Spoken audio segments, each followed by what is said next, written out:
Hello guys, আমাদের বাড়ির এখানে কীর্তন হচ্ছে। অনেকের আসার কথা, আসবে হয়তো কালকে। কাল আমাদের এখানে কীর্তনটা শেষ, আর এসেছে কয়েকজন, আমার নন্দাই, আমার দেওয়ার, গান সো এক্সাইটেড, খুব ভালো লাগছে ওরা এসেছে। এমনিতে দিনে আমাদের আসাটা হয় না, কোনো অকেশনেই হয়। আমাদের একটু দেখাচ্ছি দাঁড়া।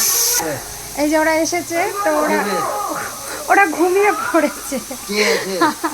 আমার দেওর আর আমার নন্দা, ওরা না আসলে কোনো অকেশন জাস্ট জমে না, ভালো লাগে না। আমার একটা ননদ এসেছে, ওই বাইরে গিয়েছে। তো চলো এখন রান্না করি, বাড়িতে লোকজন এসেছে, রান্না তো করতেই হবে। আর কীর্তনের মধ্যে তো নিরামিষই খেতে হয় আর কি।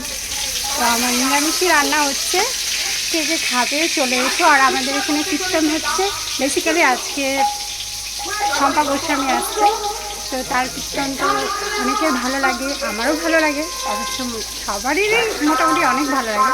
মোটামুটি কী বলবো, খুব ভালো একটা কীর্তনিয়া, খুব ভালো লাগে। তো তোমরা চলে এসো, যারা যারা কীর্তন শুনবে চলে এসো। টাটা।